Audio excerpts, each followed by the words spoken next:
यहां कांग्रेस का यह हाल है। उधर आप राहुल गांधी देख लीजिए, जर्मनी में भी वही कर रहे हैं जो पहले करते आए।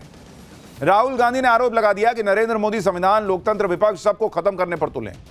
अपनी बात को साबित करने के लिए राहुल गांधी ने चुनावी चंदे का उदाहरण दे दिया कि बीजेपी, ईडी, सीबीआई को डर दिखाकर जो है वो चंदा ले रही, सत्ता का इस्तेमाल करके सारा पैसा लिया जा रहा है, जबकि विपक्ष खाली हाथ है। राहुल गांधी दुनिया को बताने निकले हैं कि भाई भारत के डेमोक्रेटिक सिस्टम पे हमला नहीं हो रहा है, दुनिया के डेमोक्रेटिक सिस्टम पे हमला कर रही है मोदी सरकार। कोई सिर पैर जुड़ रहा है आपका इस लॉजिक का? आप बताइए जरा। कह रहे हैं कि भाई चुनावी चंदा कम मिल रहा है क्योंकि भाई इन्होंने लोकतांत्रिक व्यवस्था खत्म कर दी। कभी अंदर नहीं झांकिएगा बॉस, कभी तो एक बार इसे कभी खींच के देखिए कि अंदर क्या चल रहा है। मन के अंदर अपने आप से तो पूछिए कि क्यों ये हो रहा है। वोट नहीं मिल रहा, चंदे में नोट नहीं मिल रहा, सब बीजेपी पे, मोदी पे डाल दीजिए, यही सोल्यूशन है आपका। जर्मनी में राहुल गांधी ने वोट चोरी का मुद्दा उठाया, लेकिन वोट चोरी की स्क्रिप्ट थोड़ी बदल दी। बिहार चुनाव में राहुल गांधी कह रहे थे कि बीजेपी अंबानी अडानी के लिए वोट चोरी करती है। अब राहुल गांधी यह तर्क दे रहे हैं क्योंकि बीजेपी को दलितों से दिक्कत है, इसलिए वो वोटिंग सिस्टम से छेड़छाड़ करती है।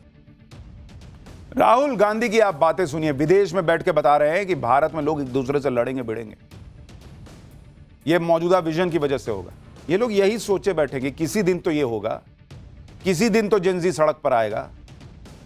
बॉस, जेनजी के सड़क पर आने से आपकी सरकार नहीं आएगी। आप जिस दिन सड़क पर उतरकर लोगों के बीच लोगों की असली समस्याएं समझेंगे ना, उनकी बातें करेंगे, उनसे कनेक्ट करेंगे, तब जाके सरकार आएगी। कभी वोट चोरी, कभी एसआईआर से प्रॉब्लम, कभी ईवीएम से प्रॉब्लम, कभी बैलेट पेपर से चुनाव हो गया तब भी हार गए तो पता नहीं किससे प्रॉब्लम, कभी चंदे को लेके प्रॉब्लम। इनका प्रॉब्लम है, खत्म नहीं हो रहा। नरेंद्र मोदी ओबीसी हैं। मोदी सरकार में जो पूर्व राष्ट्रपति रामनाथ कोविंद, वो दलित थे। मौजूदा राष्ट्रपति द्रौपदी मुर्मू, भारत की पहली महिला आदिवासी राष्ट्रपति।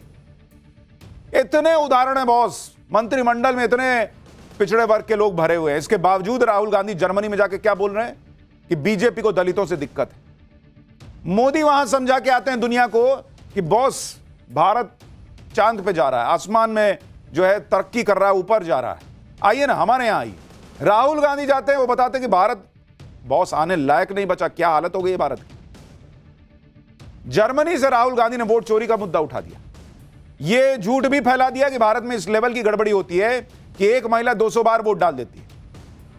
वहां यह नहीं बताया कि मैं ये बात लेकर कभी सुप्रीम कोर्ट नहीं गया, मैंने सुप्रीम कोर्ट में कोई सबूत नहीं दिया, लेकिन वहां भी बैठकर मंच पर यह बोल दिया कि यह हो रहा है। राहुल गांधी देशभक्ति के बदले देशद्रोह का काम करते हैं। कोई भी एलओपी देश के बाहर जाकर के देश को गाली नहीं दे सकता। राहुल गांधी जो है वो प्रयास तो बहुत कर रहे हैं, पर ऐसा लगता नहीं कि भारत का वोटर उनको सीरियसली ले रहा है, और ना ही बाहर जो लोग उन्हें सुन रहे हैं वो उस बात को गंभीरता से ले रहे हैं।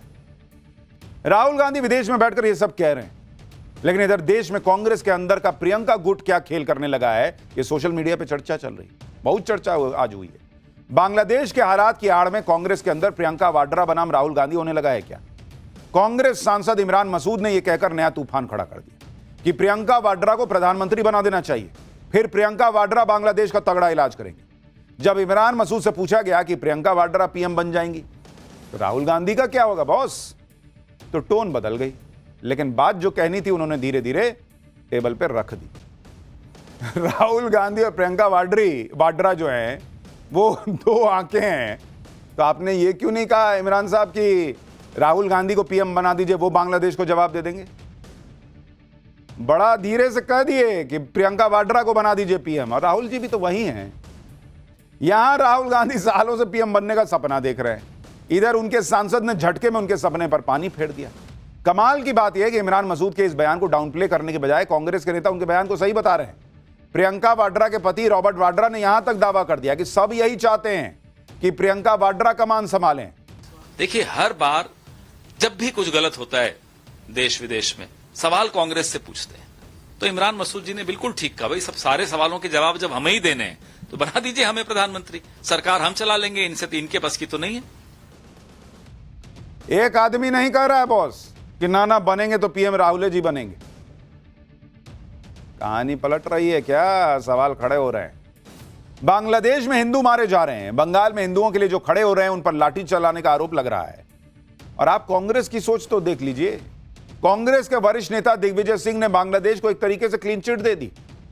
कह दिया कि बांग्लादेश में हिंदू अल्पसंख्यकों के खिलाफ जो हो रहा है वो भारत में अल्पसंख्यकों पर अत्याचार का रिएक्शन है। इससे सवाल उठे कि क्या कांग्रेस के नेता दीपू दास की हत्या को भी जस्टिफाई कर रहे हैं क्या? सुनिए दिग्विजय सिंह को, दिमाग झन्ना जाएगा आपका कि क्या ही लोग हैं ये लोग।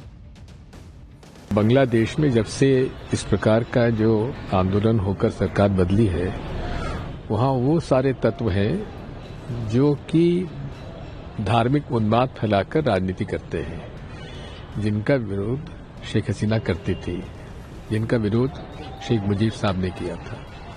ये जो हालात हमारे देश में हैं, यहाँ वही धर्मांध फैलाने वाले कट्टरपंथी ताकतें जो हैं, जिस प्रकार से अल्पसंख्यक समुदाय के खिलाफ जो कार्रवाई कर रहे हैं, वही रिएक्शन वहां पर उस प्रकार का हो रहा है। कांग्रेस पार्टी के बड़े नेता हैं दिग्विजय सिंह। सोचिए, कह रहे हैं कि यहां अल्पसंख्यकों के साथ जो हो रहा है उसका रिएक्शन बांग्लादेश में हो रहा है। मतलब इनके हिसाब से यहां गलत हो रहा है, इसलिए वहां पर बेचारे जो है वो इस तरह से रिएक्ट कर रहे हैं। इससे लोग हैं बहुत से लोग। जिंदा मार दिया उसको, लिंचिंग कर दी, जिंदा जला दिया। कहां भारत में अल्पसंख्यक के साथ ऐसा हो रहा है? दिग्विजय सिंह की बात सुनकर किसी को भी गुस्सा आ जाए, क्योंकि ऐसा बयान देकर वो बांग्लादेश के कट्टरपंथियों का बचाव कर रहे हैं। इससे पहले जब व्हाइट कॉलर टेरर मॉड्यूल का भी खुलासा हुआ था तो इंडी गठबंधन वाले इसको भी कहकर जस्टिफाई कर दे रहे थे कि पीएम मोदी ने मुसलमानों पर इतना जुल्म किया है कि डॉक्टर आतंकी बन गए। यानी कोई आतंकी बन जाए, कोई कट्टरपंथी बन जाए, कोई भीड़ लिंचिंग कर दे, सबके पीछे कोई वजह और होती है। वो बेचारे मासूम होते हैं। पीएम मोदी से नफरत के चक्कर में ये लोग हर चीज को जस्टिफाई करने लगते हैं। दिग्विजय सिंह के बयान पर बीजेपी ने कांग्रेस की क्लास लगाई है, सुनिए जरा। वोट बैंक के नाम पर हिंदुओं का कत्ल करने वाले इस्लामिक जिहादियों के बचाव के काम पर। और दिग्विजय सिंह जी, आप बता दीजिए कि भारत में माइनॉरिटीज के खिलाफ कब अत्याचार हुआ?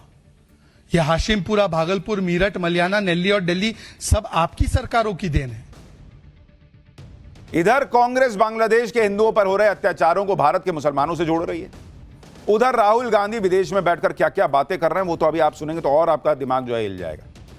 लेकिन पहले यह भी देखना जरूरी है कि आज हिंदुओं ने एकजुट होकर बांग्लादेश के कट्टरपंथियों को कैसे चेतावनी दी। तो भारत ने बांग्लादेश के हाई कमिश्नर को तलब कर लिया। बांग्लादेश से लगातार जवाब मांगा जा रहा है। उधर मोदी के दोस्त पुतिन के रूस ने भी बांग्लादेश को 1971 की याद दिला दी। रूस ने बांग्लादेश को हड़का दिया है कि वो जितना जल्दी भारत के साथ तनाव कम कर ले उतना उसके लिए बेहतर है। रूस ने बांग्लादेश को 1971 की याद दिलाई कि कैसे भारत ने बांग्लादेश की आजादी में अहम भूमिका निभाई। उधर संयुक्त राष्ट्र ने भी बांग्लादेश में दीपू दास की हत्या पर चिंता जताई है। बांग्लादेश के कई मीडिया समूह ने भी कहा है कि बांग्लादेश में पत्रकारों की जान दांव पर लगी हुई। यानी यहां नरेंद्र मोदी सरकार डिप्लोमेटिक स्तर पर जो करना है वो कर ही रही है। उधर रूस ने ठोक दिया इसको, बांग्लादेश को, कि भाई अपनी हैसियत पहचानो, तुम बने ही इस देश की वजह से हो, इस देश के हिंदुओं की वजह से हो। उसमें हिंदू नहीं था क्या जो तुम्हारी मदद कर रहा था? सोचिए, रूस ने बांग्लादेश को 1971 तक याद दिला दिया भाई, लेकिन कांग्रेस को यह याद नहीं आया। वो ये याद दिलाने में जुटी है कि भारत में मुसलमानों के साथ क्या होता है।